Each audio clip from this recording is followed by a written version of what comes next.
Bitcoin, no último mês, ele está subindo 40%. Uma rentabilidade completamente bizarra.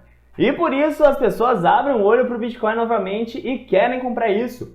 E uma das formas de se investir em Bitcoin é através dos ETFs. Então hoje nesse vídeo eu quero listar 3 ETFs que são negociados aqui na Bolsa Brasileira de Bitcoin.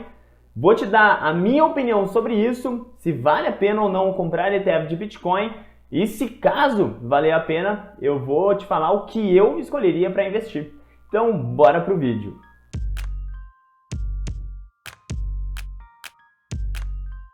Antes de qualquer coisa, só para a gente estar no mesmo nível de conversa, o que é um ETF? ETF significa Exchange Traded Fund. Basicamente é um fundo de investimento negociado na Bolsa de Valores. Muitos fundos de investimento você precisa colocar o seu dinheiro para depois entrar no fundo, ou você precisa pedir permissão para acessá-los. ETFs não, eles são literalmente negociados no seu home broker. Da mesma forma que você compra uma ação, você pode ir lá e comprar um ETF, um fundo de investimento. E uma característica muito interessante dos ETFs é que eles são majoritariamente passivos, ou seja, eles simplesmente copiam um índice que já existe. E já que é só copiar, eles acabam sendo mais baratos. Eles acabam possuindo taxas de administração muito mais baratas do que um fundo de investimento comum. Isso tem atraído muitos investidores e é o que eu falo só do canal aqui sobre ETFs. Mas vamos lá, agora eu quero comparar primeiro 2 ETFs, que eles são muito parecidos, que é o QBTC11 e o BITH11. Então vamos lá, para comparar esses 2 ETFs, eu já estou aqui com o site da gestora, o site oficial. Sempre que você for analisar algum ETF, eu recomendo que você de fato entre no site oficial da gestora e do fundo. Esse fundo aqui, eles já são muito orgulhosos e a primeira coisa que aparece no site deles é que eles de fato foram o primeiro ETF da América Latina sobre Bitcoin. O Brasil é uma vanguarda e está sendo até o momento sobre ETFs de criptomoedas. Até o momento, se eu não me engano, tem uns 5 ou 6. É um dos maiores da América Latina e até do mundo, tá? Isso é muito bacana. Primeira coisa que eu quero falar é a gestão. É feito pela QR Capital, tá? É uma gestora bem conhecida. Uma outra coisa, taxa de administração, 0,7% ao ano. Guarde esse número que a gente vai fazer uma comparação e isso é extremamente importante. E uma coisa importante é que o índice que eles procuram, que eles rastreiam, é o CMSF Bitcoin Reference Rate. Tá? Então ele é negociado na B3 e todos os investidores possuem acesso a ele. Agora vamos ver o BITH11, tá? O BITH11 também foi um dos primeiros da América Latina sobre ETF de Bitcoin. Ele segue o índice da Nasdaq sobre o Bitcoin, tá? É um índice um pouco mais conhecido do que de fato a QR segue. A gestora, claro que é a Hashdex, tá? E uma coisa importante também é a taxa de administração, que é 0,7%. E aqui, inclusive, ele fala que 0,1% é do BITH e 0,6% é da offshore que faz todo esse trabalho de gestão. Então, assim, comparando esses 2 ETFs, é o famoso tanto faz.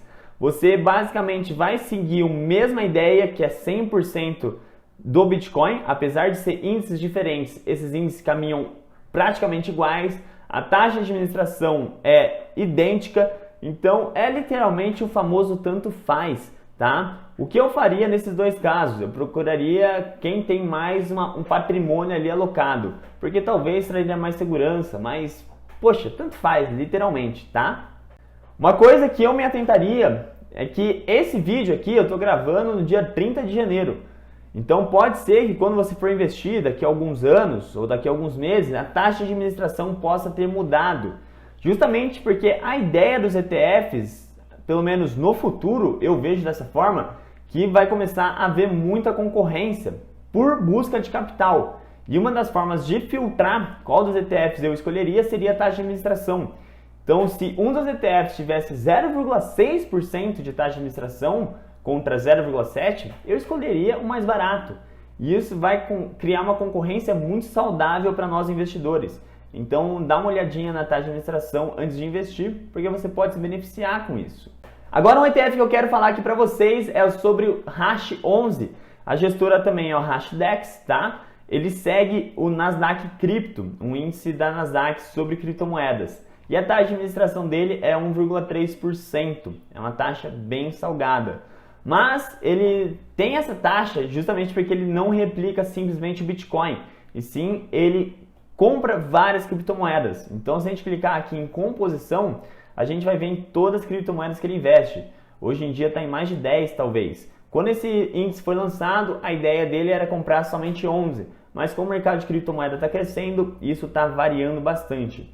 Ele não é um ETF só de Bitcoin, mas eu coloquei aqui justamente porque 65% do ETF está em Bitcoin, tá? Então é uma posição bem grande. Inclusive os outros 30% está na Ethereum, que é a segunda maior criptomoeda do mercado. Então, poxa, 95% do índice está nas duas maiores criptomoedas do mercado. Só o resto, 5% está dividido em 8, 9 criptomoedas. Tá? Então, de fato, esse ETF aqui pode até ser considerado como um ETF de criptomoeda de grandes mercados. Você não vai estar investindo em criptomoedas emergentes, criptomoedas que podem ou não dar certo. Mas agora vamos lá. Vale a pena investir em ETF de criptomoedas? Bom, eu quero citar algumas vantagens e desvantagens para você tomar sua própria conclusão e depois eu falo a minha, tá? Um ponto de atenção, primeiro de tudo, que você precisa ter é que as criptomoedas, no mercado das criptomoedas de fato, elas são negociadas 24 horas, os 7 dias da semana. Se você optar por investir em ETFs, você vai ter que ter a ciência de que você vai estar investindo. Você só vai poder ter acesso a esse dinheiro nos dias úteis das semanas, nos horários do mercado.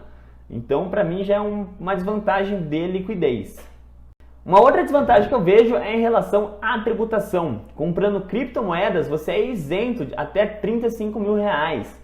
Só se você vender mais do que isso que você vai precisar pagar sobre o lucro. Já com os ETFs, qualquer valor que você vender, aqui na B3 no caso, né, você terá que pagar 15% sobre o lucro. Então é uma desvantagem em questão fiscal. Uma outra desvantagem que eu vejo é a famosa Not Your Keys, Not Your Coins, que é basicamente não são suas chaves, não são suas moedas. As criptomoedas surgiram justamente para tirar o dinheiro do governo, para ser algo descentralizado, para ser algo inconfiscável, basicamente. Só que se você investir nos ETFs, você está com todas as suas regulações envolvendo o governo. Afinal, essas gestoras elas possuem muitas burocracias. Além disso, as criptomoedas não são suas de fato. Você está dando dinheiro para a gestora comprar uma criptomoeda e deixar no nome dela. Então, de fato, não são suas criptomoedas. Comprando um ETF, você está apenas se expondo à valorização delas. Você não tem essas moedas de fato. E nas criptomoedas isso é extremamente importante. Por exemplo, quando estourou a guerra da Ucrânia, da Rússia, quem tinha criptomoeda ali conseguiu se proteger muito, conseguiu sair do país, justamente porque os países confiscaram todo o dinheiro da população. Mas as criptomoedas não eram confiscáveis. Ainda que se você for buscar aí alguns relatos, você vai ver que a maior parte das doações para ajudar a Ucrânia em todo esse ataque que ocorreu foi com criptomoedas, justamente porque o governo da Rússia não tinha controle algum sobre isso. Então é uma desvantagem na minha opinião, porque se você não tem as criptomoedas de fato, você não é dono delas. E a última desvantagem que tenho que citar aqui, mas que para mim não é algo tão relevante, é que se você não tem suas criptomoedas, você não pode comprar coisas com as criptomoedas. Hoje tem diversos países que estão aceitando Bitcoin, Ethereum, várias outras criptomoedas como forma de pagamento. Através dos ETFs você não tem elas, então você não conseguiria comprar coisas com as criptomoedas. Agora vamos às vantagens. Primeira vantagem, que isso de fato para mim é uma baita vantagem, é a facilidade de pagar seu imposto de renda, ou pelo menos de declarar seu imposto de renda. Com as criptomoedas, o imposto de renda ainda é extremamente complicado, porque você precisa literalmente declarar todas as suas movimentações das criptomoedas. Enquanto, por exemplo, com as ações, com os ETFs, você basicamente declara o seu movimento final, a sua média de preço, com as criptomoedas você precisa declarar todas as suas movimentações. Então, isso é muito complicado e ainda não tem muitos recursos automáticos para ajudar como as ações e os ativos tradicionais possuem. Então, se você começar a comprar criptomoeda, você vai ter um trabalhão com o imposto de renda. Uma outra vantagem, é mais fácil fazer sua custódia, justamente porque a sua custódia depende da gestora, você não precisa se preocupar. Se você comprar criptomoedas diretamente, você vai ter que se preocupar em ter uma carteira virtual ou até mesmo, que é o que eu recomendo, ter uma carteira física, como as Ledgers ou as Trezors. Isso é um gasto, inclusive, é um investimento. Uma Ledger aí deve estar custando em torno de uns R$800. Então, para o investidor pequeno é complicado. O investidor varejo, pessoa física, pode ser complicado comprar uma carteira virtual dessa, uma carteira física dessa. Então, de fato, se você simplesmente comprar ETF, é uma boa vantagem. Mas então, qual que é a minha opinião? Compra ETF ou compra criptomoeda direto? Para mim é bem simples. Se você quer se expor apenas à oscilação do preço das criptomoedas, que vem entregando rentabilidades enormes, eu compraria ETF, porque eu não teria nenhuma outra dor de cabeça. Mas agora, se você quer se beneficiar das vantagens das criptomoedas, como a descentralização, que para mim é a maior vantagem de ser algo inconfiscável, inclusive é só por isso que eu invisto em criptomoeda, você tem que comprar criptomoedas diretamente, tá? E para finalizar o vídeo, se você optar por comprar ETFs, qual que o Kaique compraria? QBTC11, BITH11 ou Hash11?